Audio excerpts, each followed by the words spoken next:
Le vol 370 Malaysia Airlines est un vol international régulier de la compagnie aérienne Malaysia Airlines reliant Kuala Lumpur à Pékin.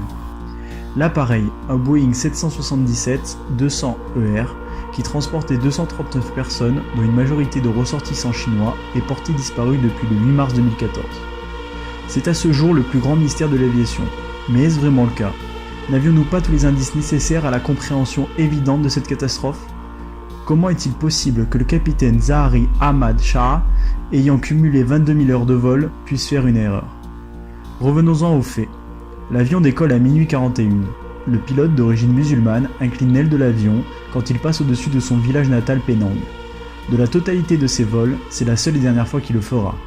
L'avion atteint 35 000 pieds, 20 minutes plus tard, il ne montrera plus aucun signe de vie.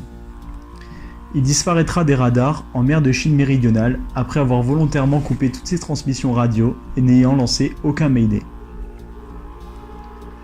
Le bilan lourd de ce drame compte 153 passagers chinois, mais aussi et surtout 3 Américains ainsi qu'un Russe. L'un des Américains, âgé de 51 ans, n'était autre que Philip Wood, directeur général d'IBM, l'une des plus grosses multinationales américaines. Mais à qui sa disparition pourrait être profitable? Quelle est la seule puissance mondiale capable de défier l'Amérique? Oui, vous l'avez deviné, c'est la Russie. La seule raison expliquant la présence d'un Russe dans l'avion était la confirmation d'un travail bien fait. Nikolai Brodsky, athlète de natation, n'était pas un Russe comme les autres, mais bel et bien un membre du KGB.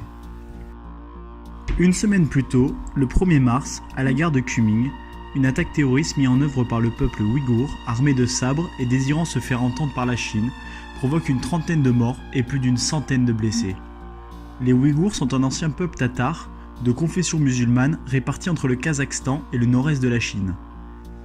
Après avoir vu que leur attaque de la gare n'avait pas fonctionné, ils ont fait appel à leurs alliés limitrophes, les Russes. Ensemble, ils ont mis en place ce plan avec comme pilote un Ouïghour et un membre à son bord du KGB. Vous croyez toujours à une coïncidence? Mais d'ailleurs, pourquoi seulement un flaperon entier a été retrouvé et pas d'autres petits morceaux de la carcasse? Car l'avion ne s'est pas crashé. Ce n'était pas un suicide. Un avion qui percute la mer se désintègre en milliers de morceaux. Tous les avions s'étant crashés ont été retrouvés et leurs boîtes noires consultées. Alors comment? Le capitaine a fait dépressuriser l'avion avant de s'enfermer dans le cockpit avec Nikolai, munis tous deux de masques à gaz pour éviter d'être asphyxiés. Il a ensuite améri dans le but de faire sombrer la totalité de ses passagers pour qu'ils ne puissent jamais être retrouvés, mais aussi et surtout que la boîte noire ne révèle jamais ses secrets. Ensemble et aidés de Nikolai surentraîné, ils ont pu aisément attendre leur propre secours. Leur seule erreur est que l'amérissage fut quand même assez violent, de manière à décrocher une aile entière emportée par les courants marins. D'une pierre deux coups, un peuple chinois lourdement affecté, et d'un autre, un représentant des Amériques assassiné. Maintenant, est-ce une coïncidence ou bien une évidence?